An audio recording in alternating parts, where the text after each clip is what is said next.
भारत के इतिहास में कई रहस्य दफन हैं, लेकिन शायद कोई भी इतना बड़ा और उलझा हुआ नहीं है जितना ये सवाल कि सुभाष चंद्र बोस का आखिर हुआ क्या।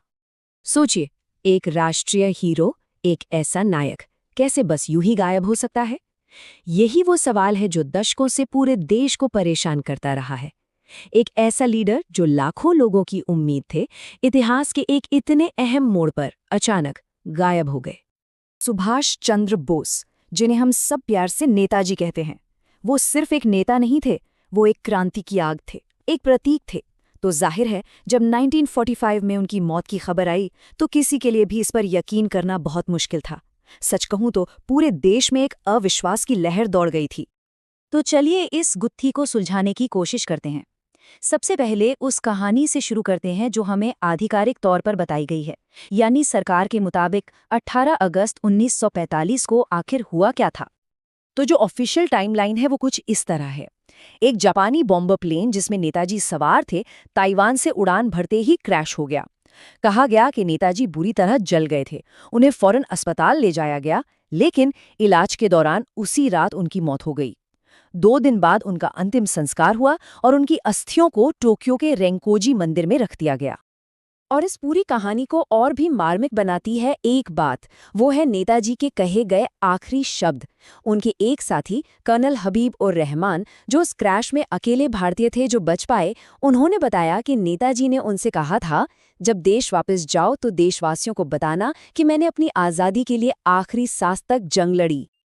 यहाँ तक तो कहानी सीधी लगती है ना?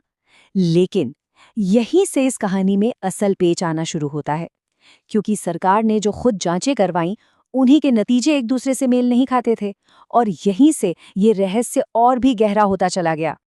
अब देखिए ये कितना अजीब है। सरकार ने खुद 3 बड़ी जांचें करवाईं। पहली 2 कमेटियां, शाह नवाज कमेटी और खोसला कमीशन, दोनों ने कहा हाँ, मौत प्लेन क्रैश में ही हुई, मामला खत्म। लेकिन फिर सालों बाद 2005 में जस्टिस मुखर्जी कमीशन की रिपोर्ट आई और उसने सब कुछ पलट कर रख दिया। रिपोर्ट ने साफ कहा, नेताजी की मौत उस प्लेन क्रैश में हुई ही नहीं थी। और सबसे हैरान करने वाली बात, सरकार ने अपनी ही इस तीसरी रिपोर्ट को मानने से इनकार कर दिया। तो मुखर्जी कमीशन ने ऐसा क्या ढूंढ लिया था? उनका सबसे बड़ा सबूत एक धमाका था। उन्होंने ताइवान सरकार से पूछा और ताइवान सरकार ने आधिकारिक तौर पर लिख कर दिया कि उस दिन या उसके आसपास के हफ्तों में ताइहोकू एयरपोर्ट पर कोई प्लेन क्रैश हुआ ही नहीं, कोई रिकॉर्ड ही नहीं है। कमीशन ने ये भी कहा कि टोक्यो के मंदिर में जो राख रखी है वो नेताजी की नहीं है। अब जाहिर है, जब सरकारी कहानी में ही इतने झोल हों तो नई नई थियोरीज तो सामने आएंगी ही। लोग मानने लगे कि नेताजी जिंदा हैं, तो इन खाली जगहों को भरने के लिए कई तरह की कहानियां और किंवदंतियां पैदा हुईं। चलिए उनमें से कुछ सबसे मशहूर थियोरीज को देखते हैं। इनमें से 2 थियोरीज सबसे ज्यादा फैली। एक थी सोवियत थियोरी। इसके मुताबिक नेताजी किसी तरह बचकर सोवियत यूनियन पहुंच गए, जहां उन्हें पकड़कर साइबेरिया की जेल में डाल दिया गया और वहीं उनकी मौत हो गई। हालांकि इसका कोई पक्का सबूत कभी नहीं मिला। दूसरी थियोरी थी गुमनामे बाबा की। ये कहानी कहती थी कि नेताजी भेष बदलकर भारत लौट आए थे और उत्तर प्रदेश में एक साधु की तरह रह रहे थे। लेकिन जब मुखर्जी कमीशन ने डीएनए टेस्ट करवाए तो ये थियोरी भी खारिज हो गई। कहानी अभी खत्म नहीं हुई है। इसके बाद एक और बड़ा मोड़ आया, जब भारत सरकार ने नेताजी से जुड़ी कुछ सीक्रेट फाइलों को डिक्लासिफाई करना, यानी सार्वजनिक करना शुरू किया। इन फाइलों से प्लेन क्रैश का रहस्य तो नहीं सुलझा, लेकिन एक ऐसा राजनीतिक राज जरूर सामने आया जिसने सबको चौंका दिया। 20 साल, जी हाँ, पूरे 20 साल। ये वो वक्त था जब प्रधानमंत्री जवाहरलाल नेहरू की सरकार ने 1948 से लेकर 1968 तक खुद सुभाष चंद्र बोस के परिवार की जासूसी करवाई।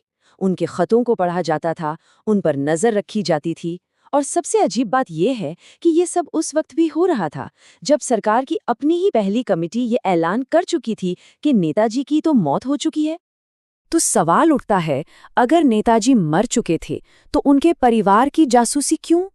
शायद इसलिए क्योंकि सरकार को खुद अपनी कहानी पर यकीन नहीं था।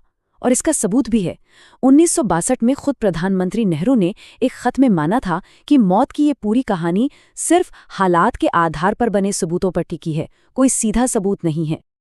तो आज हम कहाँ हैं? इतनी सारी जांचें, इतनी सारी फाइलें, इतने सारे दावे, लेकिन पहेली आज भी अधूरी है। पर इस कहानी की एक आखिरी कड़ी है, एक ऐसी जगह जहां शायद आज भी सारे जवाब छिपे हो सकते हैं। देखिए, ब्रिटेन, अमेरिका, रूस, जर्मनी, इन सब देशों ने अपने आर्काइव्स, अपनी फाइलें खोल दी हैं। लेकिन एक देश, वो देश जहां ये पूरी घटना हुई थी, वो आज भी कुछ अहम फाइलें दबाए बैठा है। और वो देश है जापान। याद रखिए, 1945 में ये पूरा इलाका जापानी सेना के कंट्रोल में था। जापान ने खुद माना है कि उनके पास नेताजी से जुड़ी 5 सीक्रेट फाइलें हैं।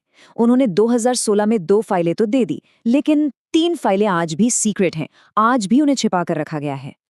और बस यहीं आकर हम सब रुक जाते हैं। यही आज का सबसे बड़ा सवाल है। उन 3 बची हुई फाइलों में आखिर ऐसा क्या है? क्या उनमें वो जवाब है जो इस पूरे रहस्य पर से पर्दा उठा सकता है? ये सवाल हमें सोचने पर मजबूर करता है कि आखिर उन फाइलों में ऐसा क्या है जिससे घटना के इतने साल बाद भी दुनिया से छिपाने की जरूरत पड़ रही है। नेताजी का रहस्य सिर्फ इतिहास का एक सवाल नहीं है, ये आज भी जारी एक सरकारी गोपनीयता का मामला है। एक ऐसा रहस्य जिसके सच का इंतजार आज भी पूरा देश कर रहा है।